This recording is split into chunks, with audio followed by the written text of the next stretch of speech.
안녕하세요, 원장님. 오늘 여쭤볼 주제는 결핵인데요. 우리나라 발병률이 OECD 국가 중 1위라고 하더라고요. 한번 걸리면 엄청 고생도 하고 불치병에 가깝다라는 얘기도 있어요. 그래서 오늘은 결핵의 증상이나 치료법에 대해서 자세히 설명 부탁드립니다.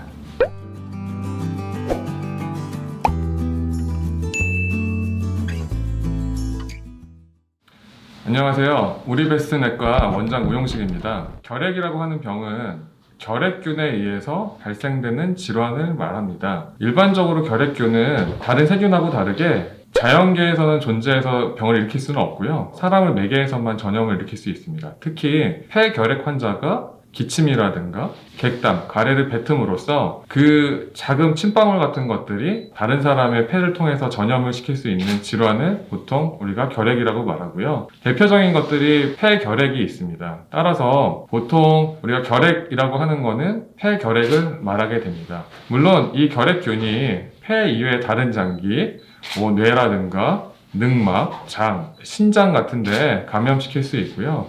이런 것들 우리가 통칭해서 폐외결핵이라고 말을 합니다. 오늘은 우선 폐결핵을 중심으로 설명드리도록 하겠습니다.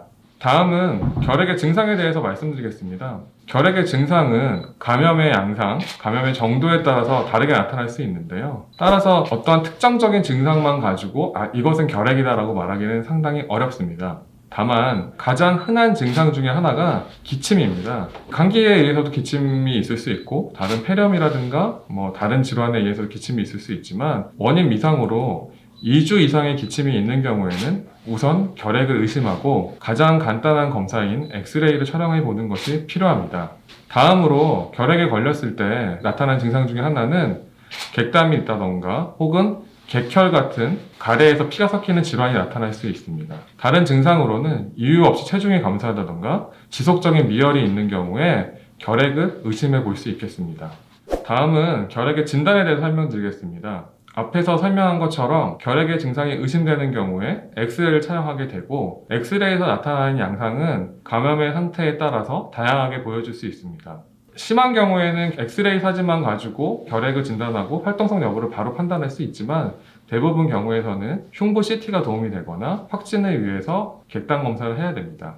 우리가 결핵을 치료하는 데 있어서 엑스레이 사진이나 CT 사진만 보고 바로 판단하는 건 아니고요. 객담, 즉 가래를 통해서 균의 여부를 확인하게 됩니다. 객담 검사에는 두 가지 검사가 있습니다. 첫 번째, 객담 도말 검사, 그리고 객담 배양 검사라는 것이 있습니다.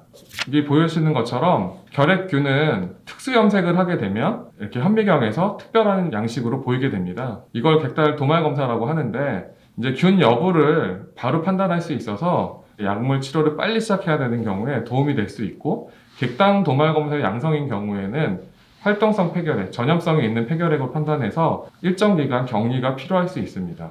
결핵균은 객담 검사만으로는 결핵인지 아닌지 판단하기 어렵습니다. 왜냐하면 결핵균과 비슷한 비결핵균들이 있기 때문에 그런 경우에서는 도말 검사에서 양성이 나올 수 있지만 배양 검사에서는 음성이 나올 수 있습니다. 따라서 배양 검사 결과를 기다려야 되는데 결핵균 특성이 상당히 느리게 자라기 때문에 배양 검사가 6주에서 8주 이상 소요되는 경우도 있습니다. 따라서 도말 검사 양성인 경우에 먼저 시행을 하고 그 이후에 객담 배양 검사에서 균 여부를 확인하고 경우에 따라 약제 내성 검사를 또 진행하게 됩니다. 최근에는 PCR 방법을 이용해서 결핵균 여부를 좀 더 빨리 확인할 수 있는 방법이 있는데요. 상대적으로 좀 보조적인 역할에 머물고 있습니다.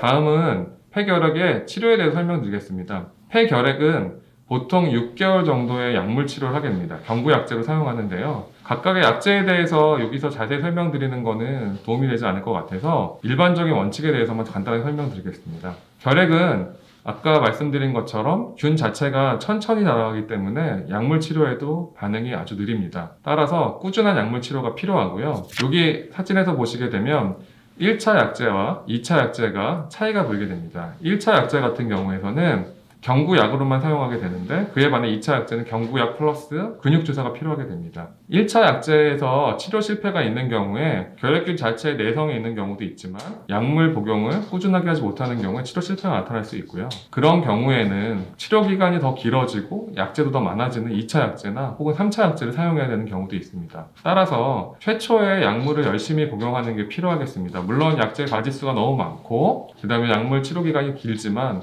결핵이라는 질환 자체가 치료가 잘 되지 않고 여러 가지 다양한 합병증과 후유증을 남길 수 있기 때문에 약물 치료를 열심히 하는 것이 필요하겠습니다.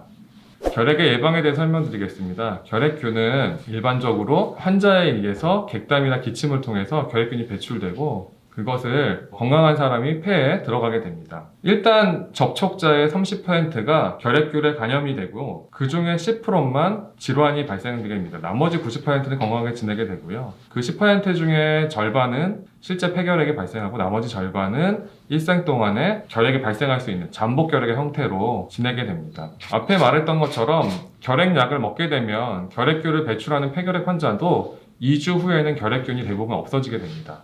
따라서 적극적으로 환자를 발견하고 치료하는 게 중요하다고 하겠습니다. 우리가 더 관심을 가지고 치료해야 되는 잠복 결핵에 대해서는 다음 기회에 한 번 더 설명드리도록 하겠습니다. 정리해서 말씀드리면 폐결핵은 약물 치료로도 완치시킬 수 있는 병이고 특히 2, 3주 이상의 기침이 지속된다거나 만성 피로, 체중 감소가 있다면 가까운 병의원에서 결핵을 의심해서 검사를 받으시기 바라겠습니다. 감사합니다. 오늘 영상이 도움이 되셨다면 구독, 좋아요, 알람 설정 부탁드리겠습니다. 감사합니다.